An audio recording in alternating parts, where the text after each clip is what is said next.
Assalamualaikum warahmatullahi wabarakatuh. Waalaikumsalam warahmatullahi wabarakatuh. Alhamdulillahil qawiyyi sultanuh, al-wadihil burhanuh, al-mabsut fil wujud karamuhu wa ihsanuh. Allahumma salli wa sallim وبارك وكرم وعظم على نور الأنوار وسر الأسرار وترياك الأغيار ومفتاح باب اليسر سيدنا ومولانا محمد المختار. سيدنا ومولانا محمد المختار وآله الأطهار وأصحابه الأخيار عدد نعم الله وإفضاله. Amma ba'd. Yang saya cintai, yang saya muliakan, para alim ulama, para habaib, para kiai, para tengku, para asatid, para pemimpin-pemimpin dayah, pimpinan-pimpinan majelis taklim, para tokoh masyarakat, tokoh adat, beserta para aparat pemerintah, wabil khusus keluarga besar daripada Habib Ahmad Al-Attas yang saya cintai, akhuya Al-Habib Haikal bin Ahmad Al-Attas, beserta keluarga besar yang kita hauli pada malam hari ini, yaitu keluarga besar Habib Muhammad bin Abdurrahman Al-Kafi. Khususnya yang saya cintai, yang saya muliakan, segenap saudara-saudara, bapak-bapak, ibu-ibu, khususnya para pemuda-pemudi Aceh, khususnya yang berada di kota Langsa, yang saya cintai dan yang saya muliakan. Alhamdulillah, segala puji dan syukur kehadirat Allah Subhanahu wa ta'ala. Dialah Allah yang maha besar. Yang besar selain Allah kecil. Dialah Allah yang maha kaya. Yang kaya selain Allah miskin. Dialah Allah yang maha perkasa, yang maha kuat, yang perkasa, yang kuat. Selain Allah lemah. Dialah Allah raja di atas para raja. Yang raja selain Allah hamba sahaya. Dialah Allah yang maha berilmu. Yang berilmu selain Allah adalah pencari ilmu. Dialah Allah yang maha tahu. Yang tahu selain Allah adalah pencari pengetahuan. Dialah Allah yang maha melihat. Yang melihat selain Allah buta terhadap bentuk-bentuk wujud-wujud yang tidak tampak dan yang tersembunyi. Dialah Allah yang maha mendengar. Yang mendengar selain Allah tuli terhadap suara-suara yang jauh dan suara-suara yang dekat akan menulikannya. Dialah Allah yang maha hidup. Yang hidup selain Allah pasti akan mati. Yang ada selain Allah pasti akan tiada.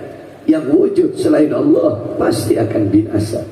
Sedangkan hidupnya Allah, adanya Allah, wujudnya Allah selama-lamanya kekal abadi, tidak akan pernah musnah dan tidak akan pernah binasa.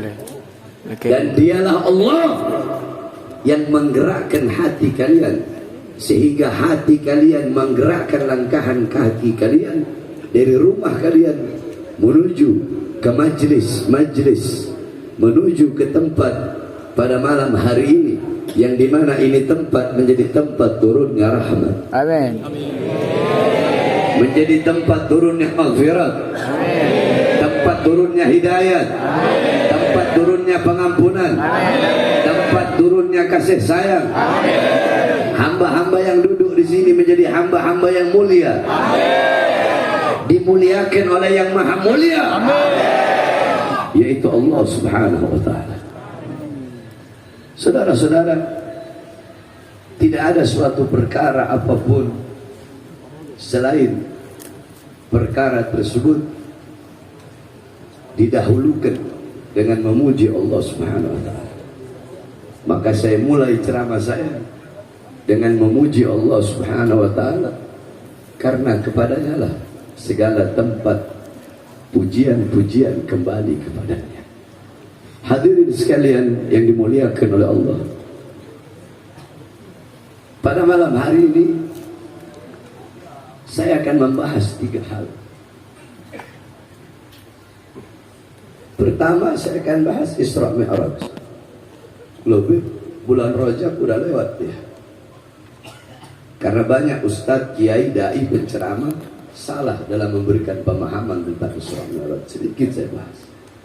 Kedua, saya akan membahas tentang haul. Ketiga, saya akan membahas tentang bulan Ramadan. Hadirin sekalian yang dimuliakan oleh Allah Subhanahu wa taala, Isra Mi'raj adalah satu kejadian yang luar biasa, satu peristiwa yang agung, satu kejadian yang suci, yang luhur, yang mulia. Perjumpaan seorang hamba dengan Tuhannya, perjumpaan kekasih dengan kekasihnya, perjumpaan pecinta dengan yang dicinta, perjumpaan perindu dengan yang dirindu, yaitu perjumpaan Allah dengan baginda Nabi besar Muhammad sallallahu alaihi wasallam. Cuma banyak ustadz, kiai, dai, penceramah sekarang banyak, dan ini perlu saya sampaikan kepada masyarakat Aceh, banyak memberikan pemahaman-pemahaman atau penyampaian-penyampaian yang salah, atau bahkan bisa menjerumus kepada kesesatan ketika menjelaskan Isra Mi'raj pada pembelahan dada baginda Nabi besar Muhammad. Kenapa bisa seperti itu? Karena mereka nggak pakai dalil, karena mereka tidak ada marajih, tidak ada referensinya. Saudara-saudara, ulama-ulama terdahulu itu, ulama-ulama salaf, banyak sekali dari beliau-beliau yang mengarang kitab-kitab yang menjelaskan tentang Isra Mi'raj. Ada kitab As-Siraj Al-Wahhaj fi Haqa'iqil Mi'raj, karangan Al-Imam Abu Ishaq Muhammad ibn Ibrahim An-Nu'mani Asy-Syafi'i. Beliau murid daripada Al-Imam Ibnu Hajar Al-Asqalani. Kemudian ada kitab Al-Mi'raj, karangan Al-Imam Abdul Karim Al-Qushairi. Kemudian ada kitab Ar-Risalah fil Mi'raj, karangan Al-Imam Abul Hasan Ali bin Muhammad Al-Lakhmi. Kemudian ada kitab Al-Ayah Az-Zahimah Al-Bahira fil Mi'raj, Sayyidu Ahli Dunya wal Akhirah, karangan Al-Imam Al-Hafidh Samsuddin Muhammad ibn Yusuf Asy-Syami Ad-Dimashqi. Satu lagi kitab beliau Al-Ayatul Bayyinat fil Mi'raj, Sayyidu Ahli Al-Ardi was Samawat. Kemudian ada kitab An-Nurul Wahhaj fi Qissah Isra wal Mi'raj, karangan daripada Al-Imam Ali Zainal Abidin bin Muhammad Al-Barzanji, kakek daripada pengarang Maulid Barzanji. Disyarahkan oleh cucunya, diberi nama kitab Tajul Ibtihaj ala Nuril Wahhaj, dikarang oleh Imam Ja'far bin Ismail Al-Barzanji. Kemudian ada kitab Qissatul Mi'raj, karangan Imam As-Said Utsman Syata ibn Muhammad Syata. Kemudian ada lagi kitab Afdalul Manhaj fi Isbat Isra wal Mi'raj, karangan daripada Al-Imam Asy-Syaikh Abdullah Mustafa Al-Maraghi. Kemudian ada kitab Daw'us Siraj fi Fadli Rajab wa Qissah Al-Mi'raj, karangan Al-Imam As-Said Muhammad Amin Al-Kurdi. Kalau daerah Banten, daerah Jawa Barat, itu biasanya kalau bulan Rajab, kiai-kiai salaf, santri-santri salaf pasti ngaji pasaran, kalau udah masuk bulan Rajab menghatamkan itu kitab tadi, Daw'us Siraj fi Fadli Rajab wa Qissah Al-Mi'raj. Kemudian ada kitab Minhajus Syami, Mukhtasar Mi'rajus Syami, karangan Syekh Yusuf bin Ismail An-Nabhani. Kemudian ada lagi kitab Qissatul Mi'raj, karangan Imam Najmuddin Al-Ghaiti, dihasiahkan, namanya Hasyiah Ad-Dardir, karangan Imam Ahmad Abil Barkat Ad-Dardir. Kemudian ada kitab Al-Mi'raj An-Nabawiyah, karangan Syekh Hasan Asy-Syati.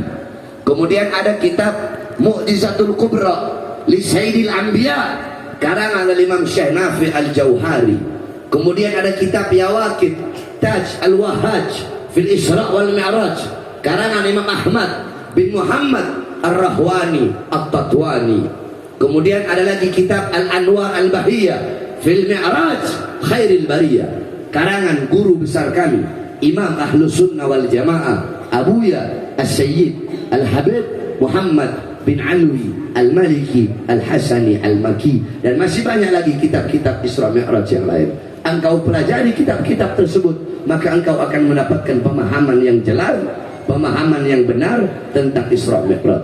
Contoh, kalian pasti sering dengar ada dai penceramah ngomong begini, Jibril turun membawa cawan terbuat dari emas, di dalamnya berisi air dari surga, dibelah dada Nabi Muhammad, diambil hatinya, dibersihkan dari kotoran-kotoran, disucikan. Saya tanya, jawab semua yang keras, pernah atau tidak dengar penceramah ngomong seperti itu? Kurang keras, pernah atau tidak? Pernah atau tidak? Kalau ada ustaz atau kiai atau habib atau dai atau penceramah atau guru siapapun ngomong seperti itu ustaz, itu kiai, itu habib, itu ulama, goblok.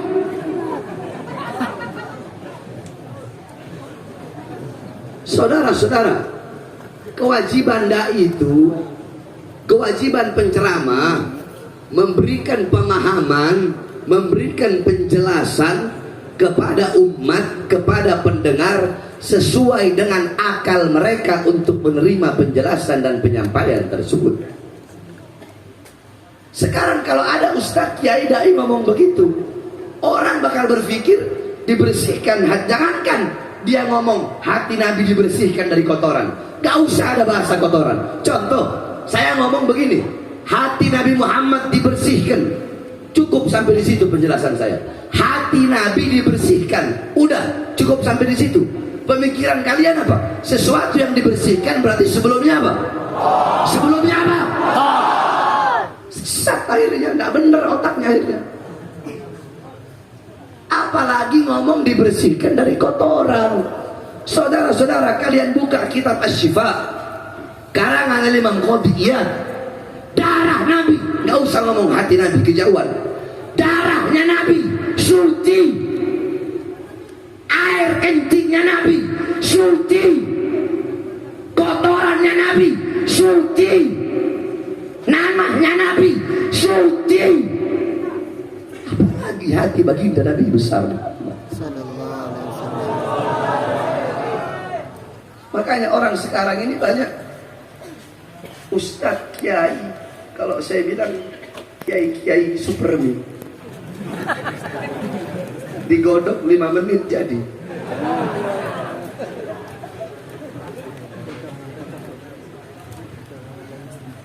Saya mondok 18, selama 18 tahun mondok terus. Makanya ada namanya rojulun la yadri wa la yadri annahu la yadri. Ada orang yang tidak tahu dan tidak tahu kalau dirinya tidak tahu. Bodoh, goblok, tolol, tapi nggak sadar kalau dirinya goblok, tapi nggak sadar kalau dirinya tolol, tapi nggak sadar kalau dirinya bodoh. Masih mending yang ketiga. Yang ketiga, rajulun la yadri wa yadri annahu la yadri. Orang bodoh tapi dia sadar kalau dirinya bodoh. Orang bodoh kalau sadar dirinya bodoh, maka dia bakal menghilangkan kebodohan dalam diri. Ini udah bodoh, goblok, tolol, sok pintar, pakai mau dikte ulama, padahal goblok, padahal bodoh, padahal tolol, ngedikte ulama. Banyak gak ya begitu? Banyak gak? Banyak gak? Kalau bodoh, ya bodoh aja. Kalau goblok, goblok aja. Jangan sok-sokan mau mendikte para ulama. Jangan sok-sokan mau mendikte para habaib. Jangan sok-sokan mau mendikte para tengku-tengku yang berjuang di jalan Allah Subhanahu wa taala. Kalau engkau tidak mau berjuang, kalau kalian tidak mau berjuang, tidak mau juga mendoakan, cukup diam. Makanya kan Rasulullah bilang, kun aliman, kun jadilah kalian orang jadilah kalian orang yang berilmu, wahai umatku. Jadilah kalian orang yang berilmu. Beb, saya nggak bisa jadi orang berilmu, nggak bisa jadi orang berilmu. Kun muta'allim, jadilah belajar. Beb, saya udah tua. Beb, saya nggak bisa belajar lagi, nggak punya waktu. Nggak bisa juga. Kun mustami'an, jadi pendengar, duduk di majelis duduk di majelis dengerin nasihat dengerin ilmu Beb, saya nggak punya waktu, sibuk kerja. Ya akhir nggak apa-apa. Pilihan terakhir, kun muhibban, jadilah pecinta pecinta haba, pecinta Jangan udah alim enggak, ulama bukan, santri bukan, pendengar ilmu bukan, ya pendengar ilmu bukan, pecinta bukan, bangsat iya, goblok iya, bodoh iya, malah jadi pembenci para ulama. Ini namanya al-anun nas. Kalau kata Rasulullah, manusia yang paling laknat, manusia yang paling bejat, manusia yang paling biadab. Yang ngomong bukan Bahar bin Zubair, yang ngomong Rasulullah Sallallahu Alaihi Wasallam. Makanya saya tanya, semua yang di sini cinta ulama? Benar? Cinta habaib? Cinta habaib? Coba saya mau tanya, orang Aceh cinta ulama enggak? Orang Aceh cinta ulama enggak? Orang Aceh cinta ulama enggak? Orang Aceh cinta habaib enggak? Kalau ada orang Aceh yang enggak cinta ulama, enggak cinta habaib, itu orang Aceh apa bukan? Orang Aceh apa bukan? Orang mana? Orang hutan? Orang mana? Yang saya tahu ya, yang saya tahu di Indonesia ini suku yang sangat cinta sama ulama sama habaib itu 3 yang saya tahu. Suku Madura, suku Aceh, dan suku Banjar. Itu cintanya sama ulama luar biasa, cintanya sama habaib luar biasa. Nyawa mereka kasih, darah mereka tumpahkan, nyawa mereka korbankan.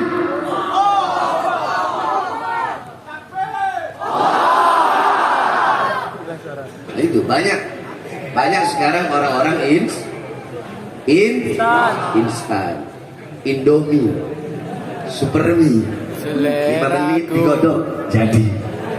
Paham?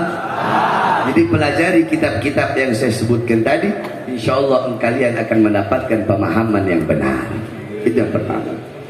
Nggak usah lama-lama, yang penting sedikit tapi bermanfaat.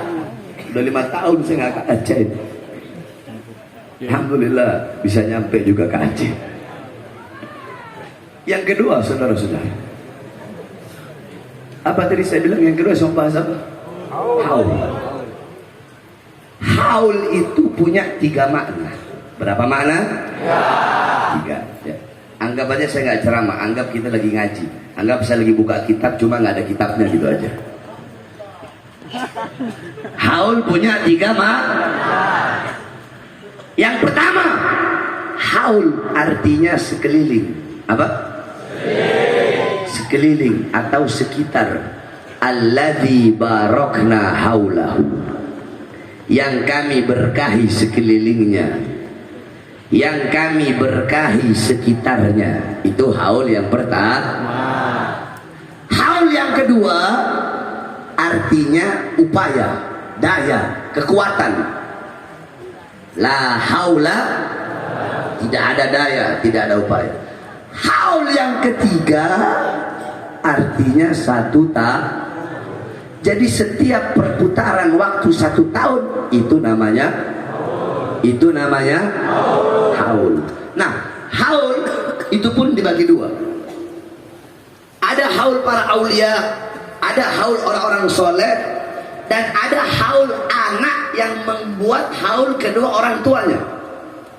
Ini nggak sama ya, nggak sama, nggak bisa kita samakan. Ada haul para aulia, ada haul orang soleh, ada haul para ulama, ada haul yang dimana haul orang tua yang dibikin oleh anaknya. Jadi anaknya ini ngundang untuk bikin haul orang tuanya sebagai bukti, sebagai wujud bakti si anak itu kepada orang tua. Akan saya jelaskan satu-satu. Yang pertama haul para aulia, haul orang soleh, haul ulama. Banyak sekali haul di mana-mana. Di Jakarta ada haul Habib Hussein bin Abu Bakar Idrus Luar Batang. Ada haul Habib Hasan bin Muhammad Al-Haddad Priuk. Ada haul Habib Ali bin Abdurrahman Al-Habsyi Kuitang. Ada haul Habib Salim bin Ahmad bin Jindan. Ada haul Habib Ahmad Al-Haddad Habib Kuncung. Ada haul Al-Hawi di Jawa Tengah. Di Tegal ada haul Haddad, di Pekalongan ada haul Al-Abtos.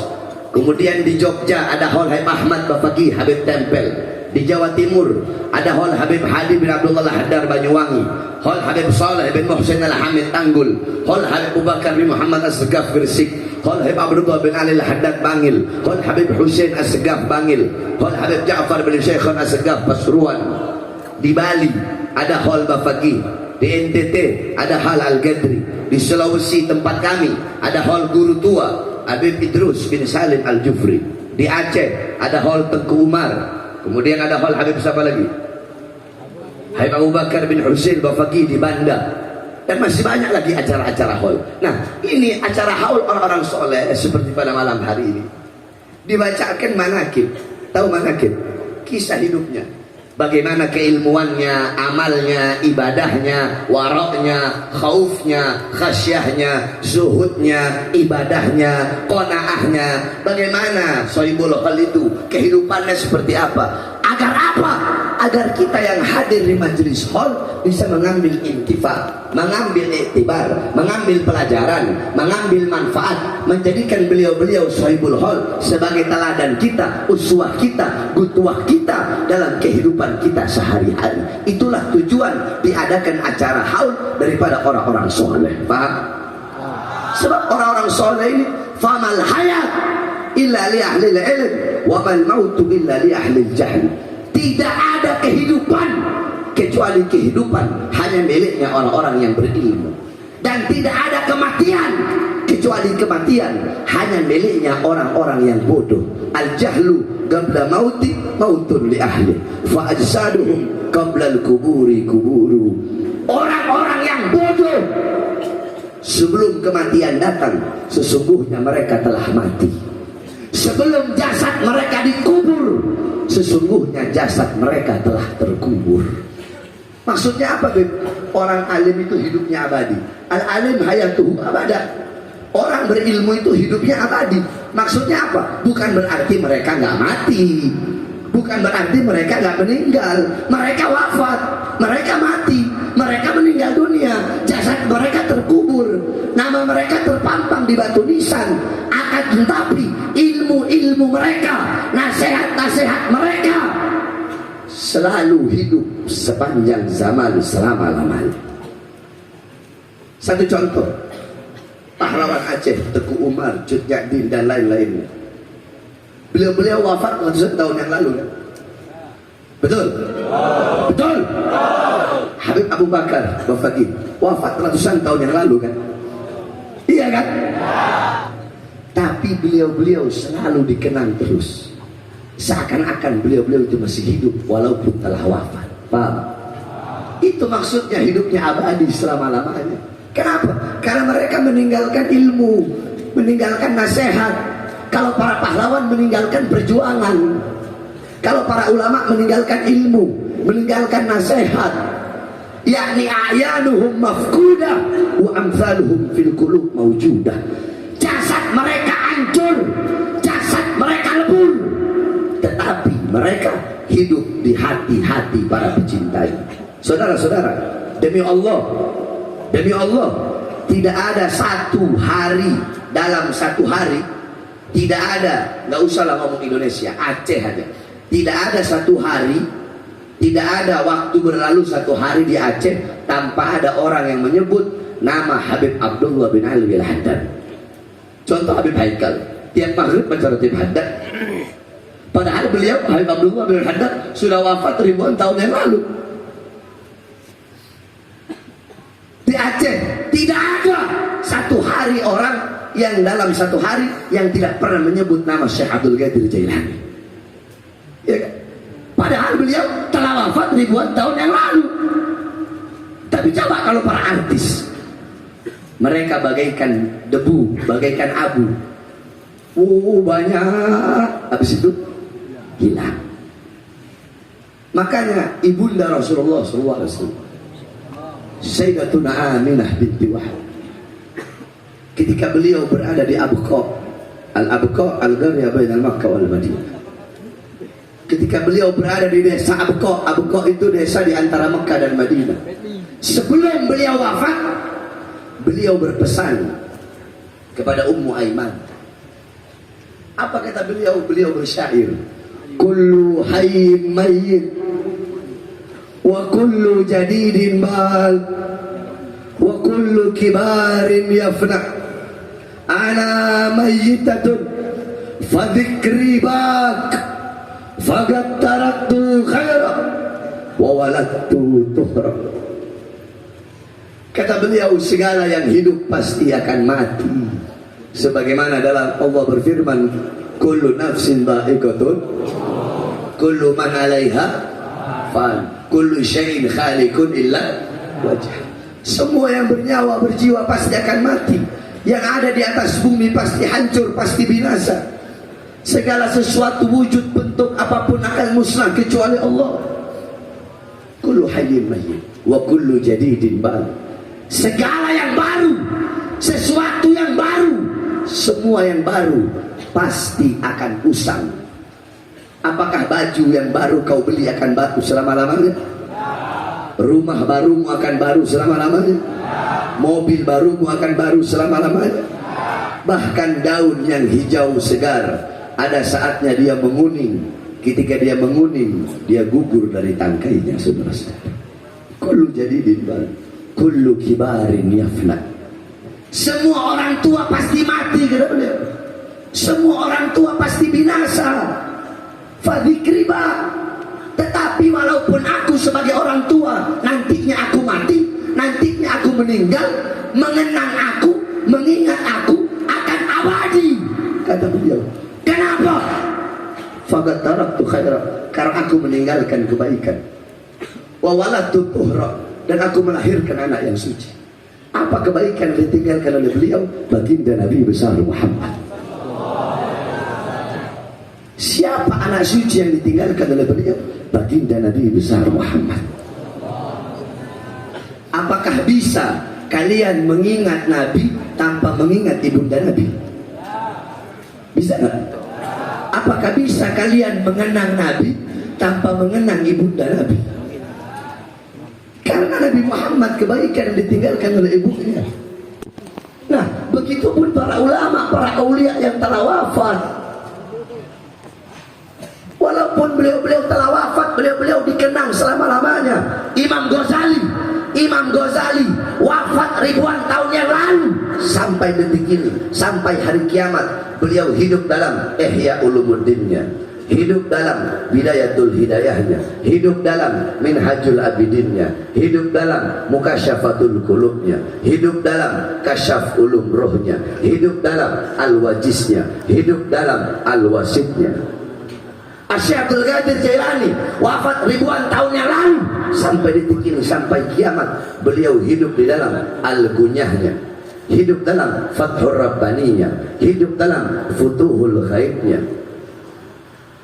Syekh Abil Hasan Asyadili wafat ribuan tahun yang lalu. Sampai detik ini, sampai hari kiamat, beliau hidup di dalam Mafakhirul Aliyahnya, hidup dalam sirrul jalil fi khawasi hasbunallah wa ni'mal wakilnya, hidup dalam hizib bahar, hizib nasornya. Habib Abdullah bin Ali bin Haddad wafat ribuan tahun yang lalu, sampai detik ini, sampai hari kiamat beliau hidup dalam ratib al-haddadnya, hidup dalam nasohi uddiniyahnya, hidup dalam hikam haddadnya, hidup dalam diwan haddadnya. Itulah para ulama, walaupun telah wafat tetapi selalu dikenang selama-lama. Makanya kita duduk di majelis haul, ya, jadikan beliau-beliau sahibul haul sebagai uswah kita, qudwah kita, teladan kita dalam kehidupan kita sehari-hari. Jangan jauh dari ulama, saudara-saudara. Jangan jauh dari orang soleh. Kadar kedekatan kalian ini gampang. Kalau kalian pengen lihat sedekat apa atau sejauh apa nanti di akhirat kalian dengan Nabi Muhammad, gampang.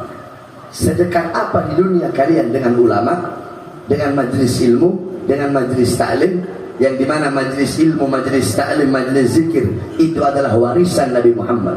Nabi Muhammad tidak mewariskan harta, pangkat, dinar, dirham, rupiah, jabatan, tahta, kekuasaan. Bukan itu warisan Nabi. Warisan Nabi majelis ilmu, majelis ta'lim, majelis zikir.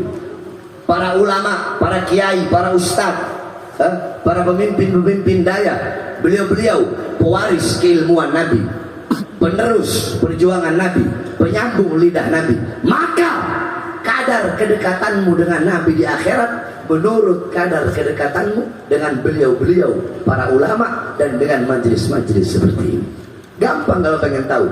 Jadi kalau di dunia kalian dekat dengan ulama, dekat dengan para ustaz, dekat dengan para kiai, dekat dengan para habaib, dekat dengan majelis ilmu, dekat dengan majelis taklim, dipastikan di akhirat akan dekat dengan baginda Nabi besar. Tapi kalau di dunia jauh dari ulama, jauh dari habaib, jauh dari kiai, jauh dari majelis taklim, jauh dari majelis ilmu, maka dipastikan di akhirat kalian pun akan jauh dari baginda Nabi besar Muhammad sallallahu alaihi wasallam. Maka saya wasiatkan sekali lagi, jangan jauh dari ulama, jangan jauh dari para kiai. Sini banyak para tengku-tengku, para pemimpin-pemimpin daya, tengku muslim, saudara saya banyak. Ada Habib Haikal, apalagi para habaib. Ingat, awas, awas, hati-hati, awas, hati-hati. Para habaib adalah anak cucu Rasulullah. Awas. Qala Rasul sallallahu alaihi wasallam, man abghadana ahlal bait hasyarahu Allah yaumal qiyamah yahudiyyan. Qila in sama wa shalla, qala in sama wa shalla. Kata Rasulullah apa? Yang ngomong bukan Bahar bin Smith, yang ngomong Rasulullah. Apa kata beliau? Barang siapa yang membenci keluargaku, membenci anak cucuku, kelak di akhirat Allah kumpulkan dia menjadi kelompok orang-orang Yahudi. Ada yang bertanya, ya Rasulullah, walaupun dia sholat, walaupun dia puasa, kata Rasulullah, walaupun dia sholat, walaupun dia puasa, kalian mau sholat, mau sujud sampai dahi kalian hancur, mau puasa sampai badan kalian kurus tinggal tulang, mau haji 9.000 kali, mau sodako sampai harta kalian habis. Tapi kalau kalian benci kepada para habaib, benci kepada anak cucu Rasulullah, di akhirat Allah kumpulkan menjadi orang-orang Yahudi. Itu janji Rasulullah SAW. Hum itrati khuliku min tinati fawailul lil mukadzibina bifadlihim man ahabbahum. Tahu hadisnya? Man ahabbahum ahabbahullah, man abghadahum abghadahullah. Mereka keluargaku, anak cucuku, mereka diciptakan dari tanahku. Barang siapa yang mencintai mereka, Allah cinta kepadanya. Barang siapa yang membenci mereka, Allah benci kepadanya. Rasulullah sudah bilang, ahli baitika safinatin nuh, keluargaku anak cucuku itu bagaikan perahunya Nabi Nuh.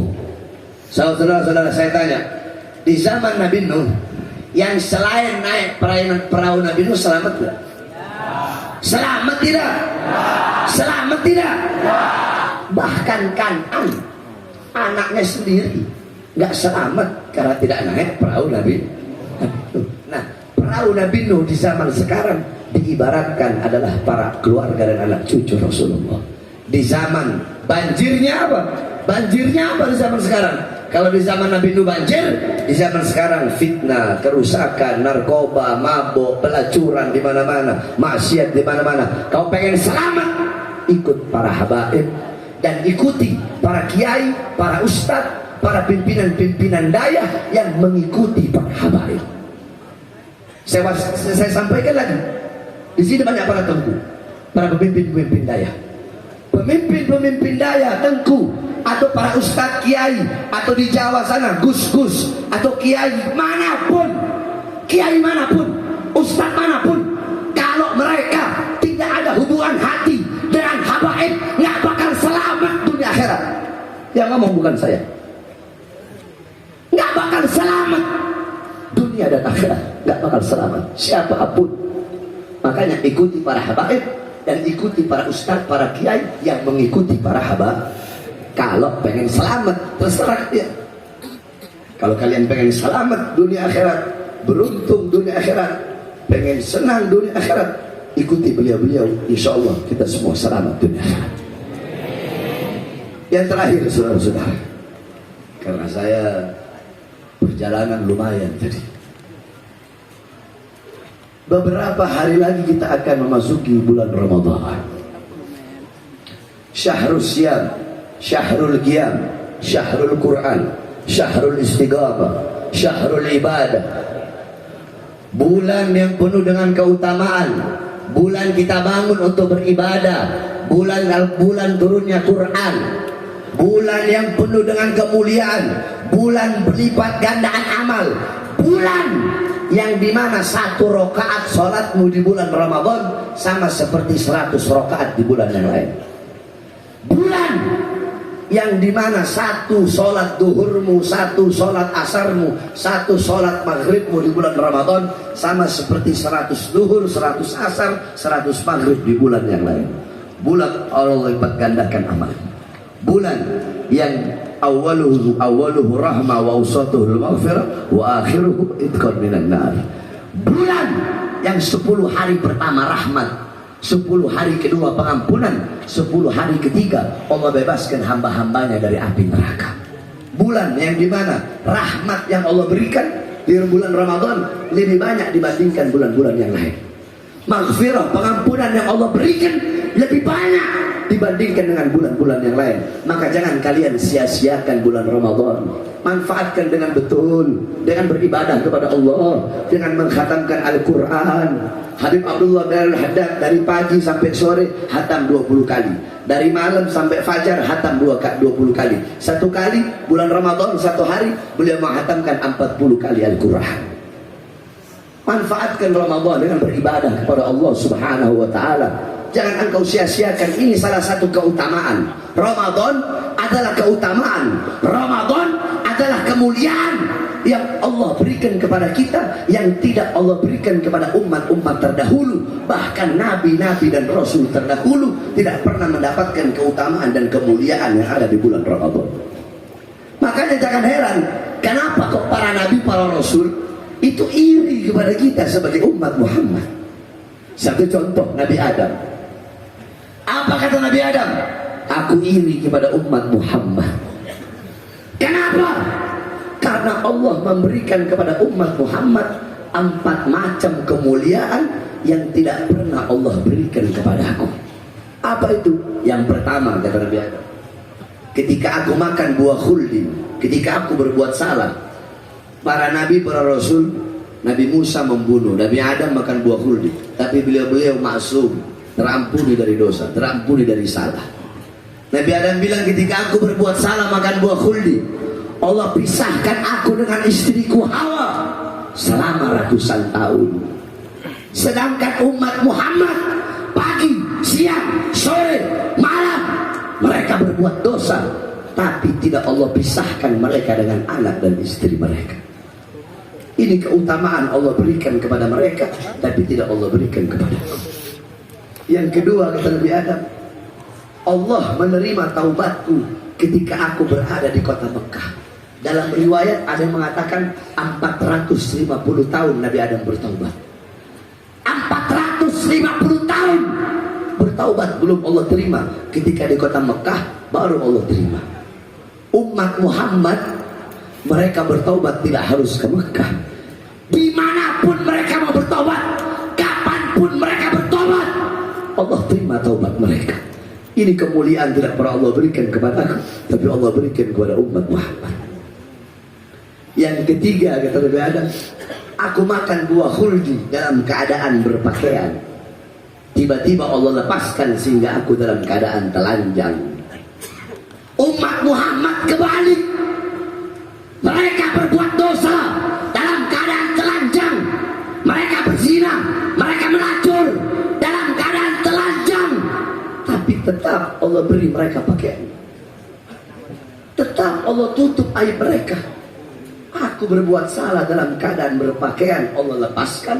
Umat Muhammad berbuat dosa dalam melepas pakaian, tapi tetap Allah beri mereka pakaian.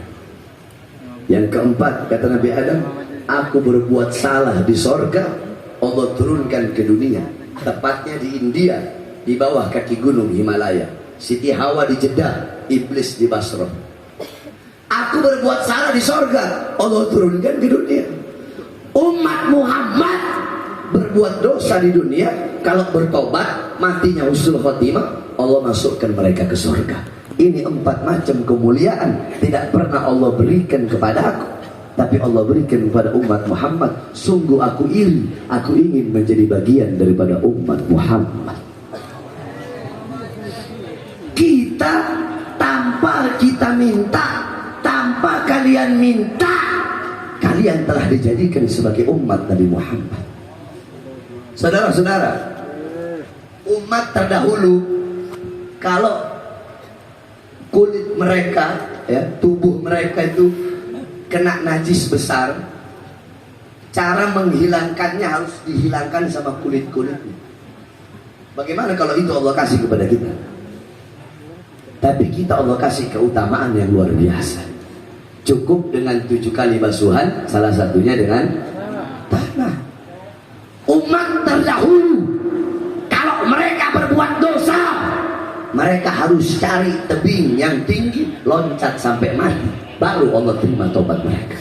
Kita sebesar apapun dosa yang kita lakukan, masih ada yang lebih besar. Apa? Pintu pengampunan Allah bagi umat Nabi Muhammad lebih besar dari dosa-dosa yang dilakukan oleh umat Nabi Muhammad. Makanya sebelum masuk Ramadan, tazkiyatun nafas, bersihkan jiwamu, tathirul qulub, sucikan kau punya hati. Masuk bulan Ramadan benar-benar untuk apa? Untuk jihadun nafas, untuk jihad terbesar, jihad paling agung, jihad paling mulia. Jihad loh, kok Habib bahas jihad? Ramadan itu bulan untuk berjihad. Loh, kok jihad? Kalau jihad ada musuhnya dong. Iya. Itu raja'ar rasul min harbil badal gal raja'na min jihadil asghar ila jihadil akbar.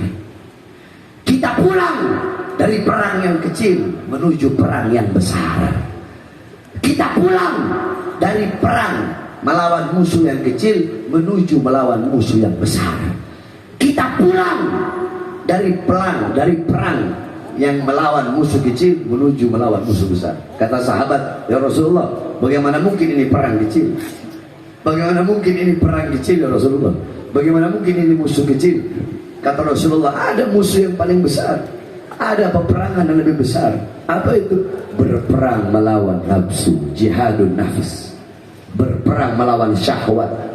Jadi musuh kita terbesar, yang paling besar, yang pertama musuh kita adalah hawa nafsu, yang kedua iblis, yang ketiga kafir harbi, yang keempat munafik, yang kelima fasik. Ayo coba urut. Yang pertama siapa? Yang keras yang pertama. Yang kedua. Yang ketiga. Yang keempat. Yang kelima. Loh, kenapa hawa nafsu kok musuh terbesar ya? Karena hawa nafsu berada di dalam diri kita sendiri. Karena hawa nafsu berada di dalam dirimu. Hawa nafsu ada dalam dirimu. An-nafsu katifli an tuhmilu syabba'ala hubbir radai wa in tartibu yanfatimi. Hawa nafsu bagaikan bayi yang menyusui, yang kalau tidak disapit sampai kapanpun bayi itu akan menyusui.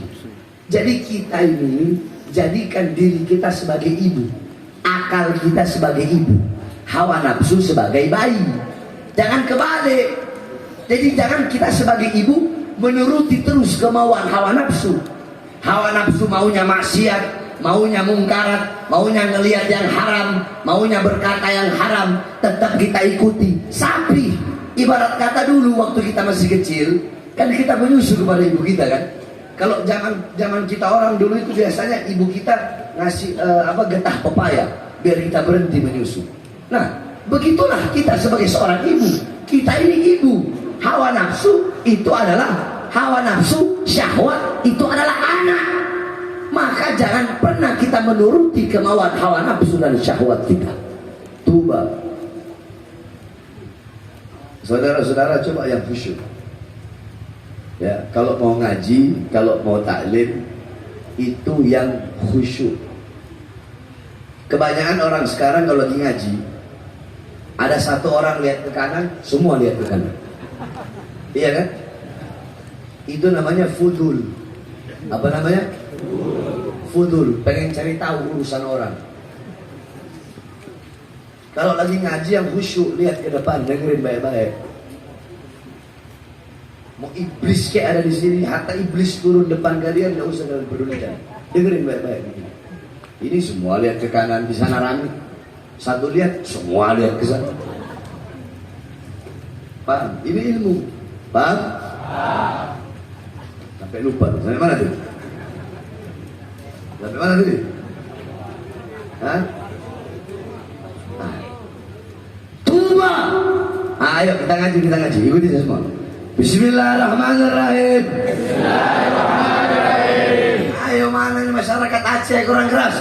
Bismillahirrahmanirrahim. Bismillahirrahmanirrahim. Tuba. Tuba. Tuba. Tuba. Liman kana. Liman kana. Agluhu. Agluhu. Amira. Amira. Wahawahu. Wahawahu. Asira. Asira. Fawailun. Liman kana agluhu asira wahawahu amira. Sungguh beruntung, sungguh berbahagia bagi orang-orang yang akalnya menjadi raja dan nafsunya menjadi budak. Dan sungguh celaka bagi siapa orang yang akalnya menjadi budak, sedangkan nafsunya menjadi raja. Jadi beruntung orang-orang yang akalnya menjadi raja dan nafsunya menjadi budak. Celaka orang-orang yang akalnya menjadi budak dan nafsunya menjadi raja. Saudara-saudara, kita ini manusia, Allah ciptakan sempurna. Malaikat itu punya akal tapi tidak punya nafsu. Allah ciptakan akal bagi malaikat tapi tidak Allah ciptakan nafsu. Makanya malaikat selalu taat. Makanya malaikat nggak pernah bermaksiat. Apapun perintah Allah, malaikat pasti melakukan kewajiban-kewajiban. Malaikat tidak pernah melanggar perintah Allah. Kenapa? Karena malaikat punya akal, tidak punya nafsu. Itu satu malaikat. Kedua binatang. Apa? Apa? Binatang. Binatang sebaliknya. Kalau malaikat punya akal, nggak punya nafsu, berarti kalau binatang punya nafsu, nggak punya otak ada dia, akal nggak ada. Makanya jangan heran kalau ada kambing makan rumput tetangga, nggak ada akal, iya kan? Kambing dia makan rumput, mana tahu itu rumput, dia tahu itu rumput, ya rumput, dia tahu itu rumput hijau makanan dia nggak tahu itu rumput punya siapa, nggak bodoh amat, nggak ada urusan. Nggak usah heran kalau kucing ngambil nyolong apa, nggak ada namanya binatang, nggak punya akal, ya. Awaluhu turab wa akhiruhu turab. Awalnya tanah, kembali kepada tanah. Itu binatang. Saya tanya, emang nanti di akhirat Allah nanya binatang dimintai pertanggungjawaban? Binatang dimintai pertanggungjawaban? Ditanya. Nanti Allah bakal tanya gini, anjing, babi, kenapa kau tidak sholat? Allah bakal tanya gitu. Anjing, babi, kenapa kau maling uang rakyat? Allah bakal tanya gitu. Allah bakal tanya. Enggak, ini kan saya bilang kan binatang. Allah bakal tanya gitu. Anjing, babi, kenapa kau bohongi rakyat? Allah bakal tanya gitu. Allah bakal tanya. Anjing, babi, kenapa kau kasih rakyat janji-janji palsu? Allah bakal tanya gitu. Anjing, babi, kenapa kau kriminalisasi ulama? Allah bakal tanya gitu. Anjing, babi, kenapa kau hina habaib? Allah bakal tanya gitu. Anjing, babi, kenapa kau hina ulama? Kenapa kau tangkap ulama? Allah bakal tanya gitu. Woi anjing, woi babi, kenapa tiap hari kerjaanmu hina-hina habaib? Allah bakal tanya gitu. Hah?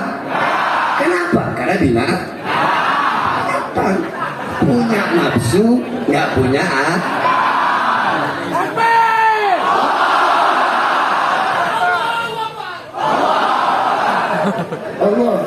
Allah gak bakal tanya.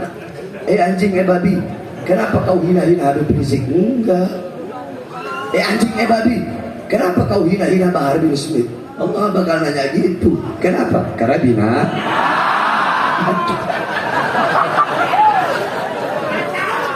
Woi anjing, woi babi, kenapa kau jual aset negara?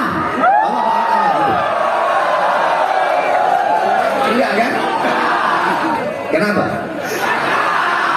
Awaluhu turab wa akhiruhu, awalnya tanah, kembali kepada tanah. Jadi apa tadi? Malaikat punya akal, nggak punya? Binatang? Kita manusia sempurna. Apa-apa yang tidak dipunya oleh malaikat kita punya. Apa itu? Apa itu? Apa itu? Apa-apa yang tidak dipunya oleh binatang kita punya. Apa itu? Apa itu? Intinya apa maksud saya itu?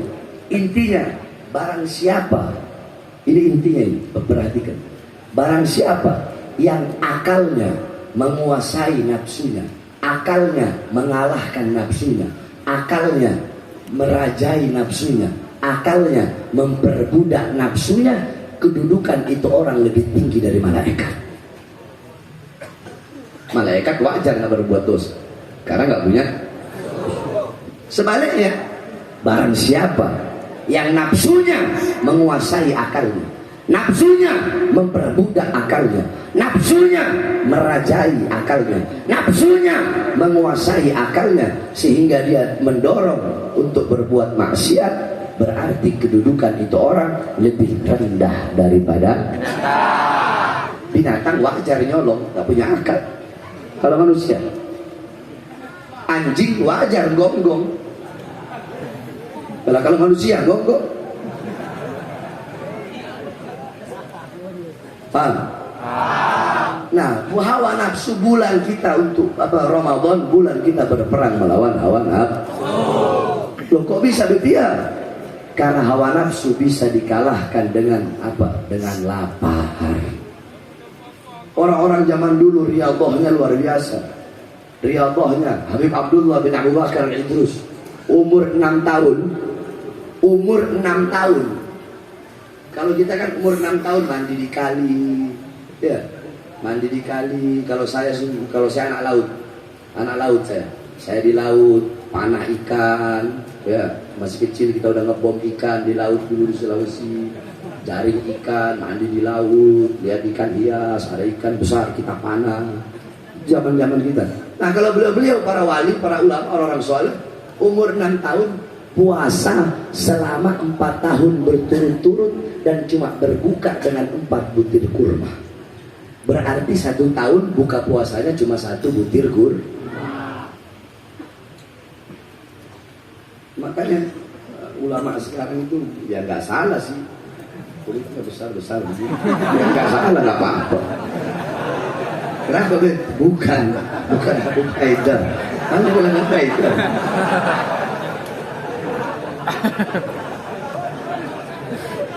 Apa bagus biar subur ya. Yang penting besarnya bukan karena makan uang haram.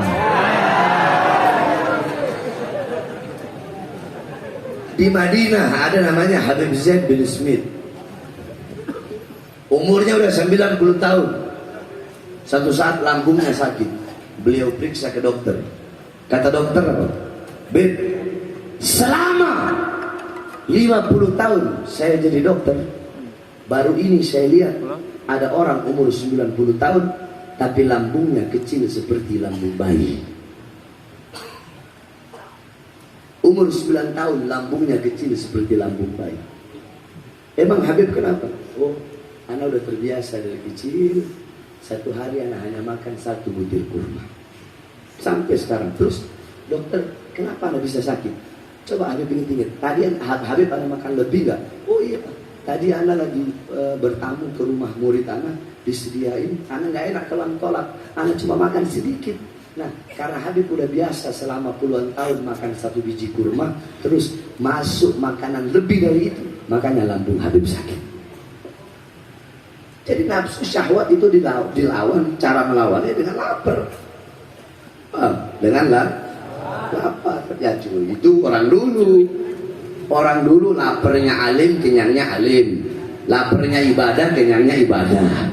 Kita orang sekarang, kita laparnya goblok, kenyang goblok. Betul? Lapar galak, kenyang galak. Itu kita orang sekarang. Jadi bersihkan kau punya hati, lawan kau punya hawa nafsu, jangan engkau turun. Ramadan bulan melatih kesabaran. Ikuti saya lagi. Anna syahwata tusayyirul muluka abida wasabra yusayyirul abida muluka. Alam tara Yusuf wa Zulaikha. Hawa nafsu, syahwat bisa menjadikan raja menjadi budak. Sedangkan kesabaran bisa menjadikan budak menjadi raja. Tidak pernahkah engkau melihat, engkau mendengar kisah Yusuf dan Zulaikha? Hawa nafsu bisa bikin raja jadi budak. Zulaikha istri Perdana Menteri, zahabat malaha wa jamalaha. Hilang kecantikannya, hilang hartanya, hilang kekuasaannya. Kenapa? Karena hawa nafsu syahwatnya kepada Yusuf. Sedangkan Nabi Yusuf dicaci, dihina, dilempar ke sumur sama saudara-saudaranya, sabar. Diambil dari sumur, dijual, sabar. Jadi budak, dari budak ke budak, sabar. Dimasukkan penjara, sabar. Karena kesabaran, yang awalnya budak, beliau menjadi seorang raja.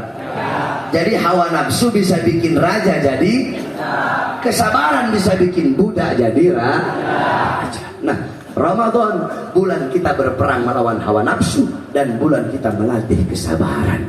Oleh karenanya banyak ini. Makanya sekarang, Beb, kenapa sih Beb, anak setelah lewat Ramadan kok tetap begitu-begitu aja? Yakni enggak ada, yakni ma yazidut ta'ah, tidak bertambah ketaatan, tetap aja begitu. Kenapa? Kalau setelah bulan Ramadan kita masih tetap sama, sebelum Ramadan sama sesudah Ramadan sama aja, nggak ada yang berubah. Berarti Ramadan kita nggak diterima oleh Allah. Karena ciri tanda diterimanya Ramadan adalah ziyadut ta'ah, bertambah ketaatan. Paham? Kenapa sih kok gitu?